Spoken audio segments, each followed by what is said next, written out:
Our world is full of the unexplainable. And if history is an open book, all of these amazing tales are right there on display, just waiting for us to explore. Welcome to the Cabinet of Curiosities.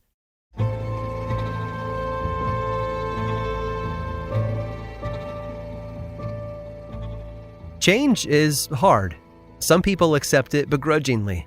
Understanding the old ways might need a little updating.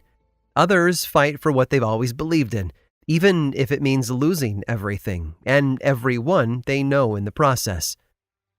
Change came to Russia in the mid-1800s, when the Russian Orthodox Church felt the Greeks had more to offer in the ways of liturgical practices.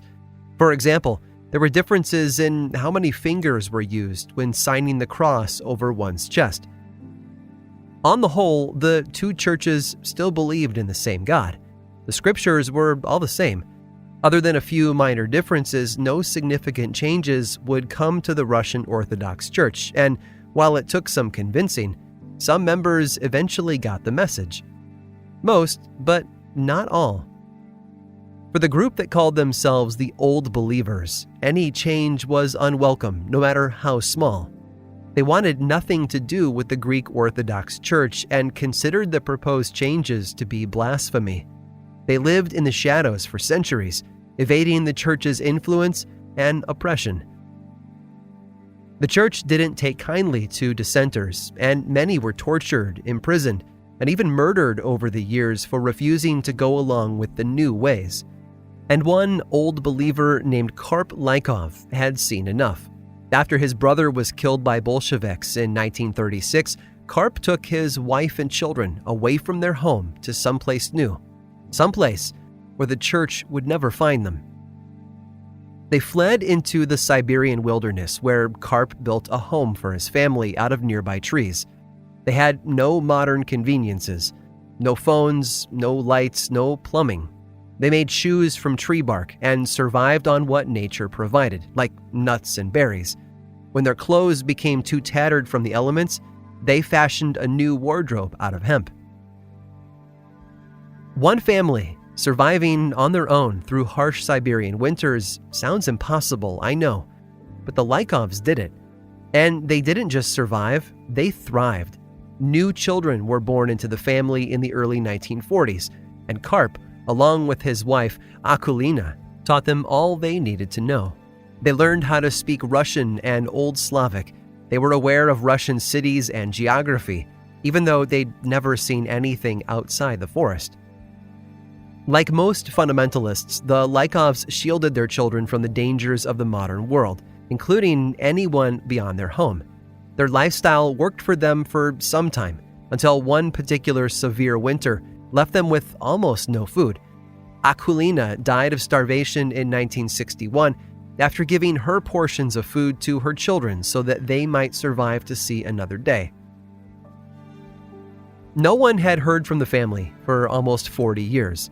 As far as anyone knew, they died out with the rest of the sinners who had refused to join the new church. It wasn't until the late 1970s when a group of geologists looking for iron ore came across an unusual sight from high up in their helicopter. It was a garden, a well-kept, man-made garden in the middle of the wilderness. They had to know who might have made such a thing in a place where life was not expected to survive. After some searching, the geologists made contact with the remaining Lykovs, including Karp. None of the family members knew about major historical milestones, like the moon landing or the Cuban Missile Crisis. They had been cut off for almost half a century and had missed so much. The geologists made several visits to the Lykovs, and on one trip, they brought with them a television to illustrate how far technology had come. When Karp's son was shown a circular saw on another visit, he was amazed by its efficiency. But none of it mattered in the end. The family refused to rejoin society despite the allure of that big glowing box of moving pictures. They were old believers, after all, and change wasn't something they cared for.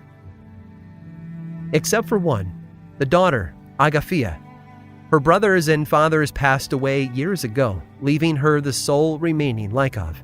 She does accept help now and then, traveling to hospitals for medical care and visiting distant relatives. But for the most part, she's still on her own. I can't imagine most of us would give up our lives like that to live off the grid. No smartphones, no indoor plumbing, no television. Talk about roughing it. But I'm not convinced what they did was so outrageous. A world without 24-hour news networks and social media sounds like paradise to me.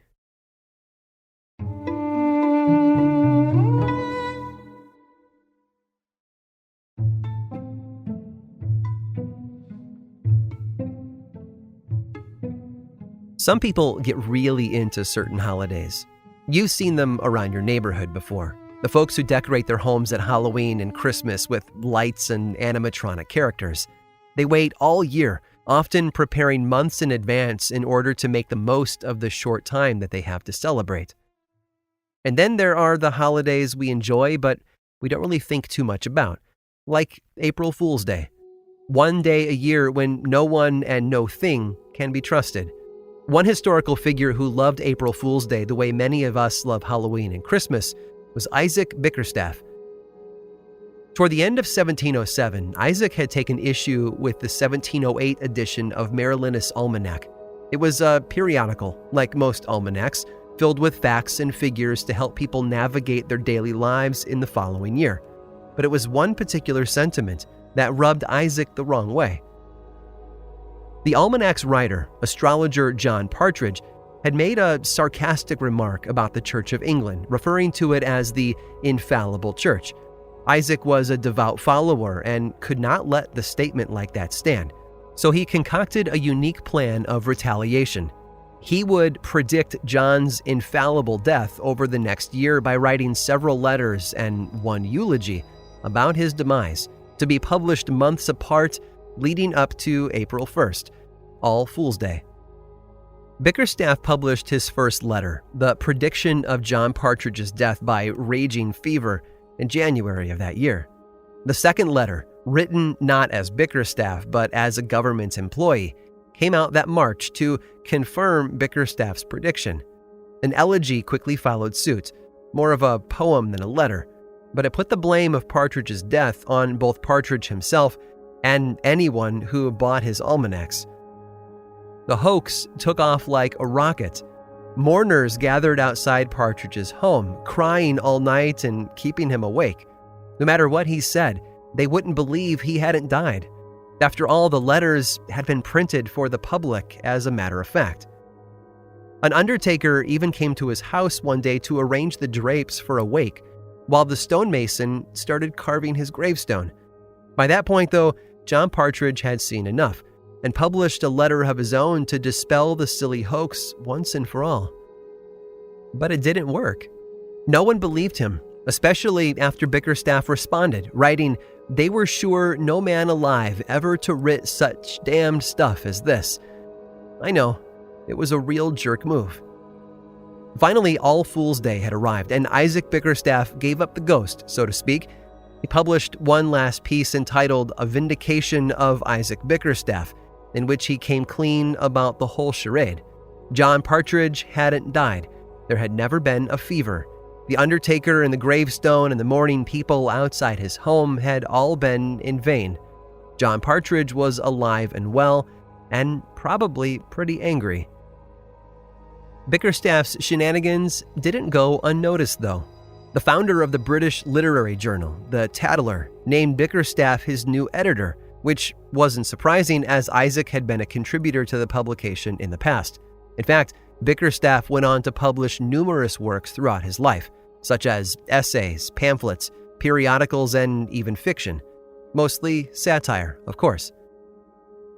Isaac Bickerstaff made his living from writing satire directed at the rich, the irreligious, and other groups he thought needed taking down a notch. His work is still read and taught in classrooms all over the world. He was prolific, and yet you probably have never heard of him. At least not as Isaac Bickerstaff. But you certainly know his essay, A Modest Proposal. in which he suggests impoverished Irish families sell their children to the rich as a food supply, or his travel journal parody, Gulliver's Travels. And that's right, Isaac Bickerstaff, the man who convinced the world of one man's untimely death, was actually none other than Jonathan Swift. I hope you've enjoyed today's guided tour of the Cabinet of Curiosities. Subscribe for free on Apple Podcasts or learn more about the show by visiting curiositiespodcast.com. This show was created by me, Aaron Mahnke, in partnership with How Stuff Works.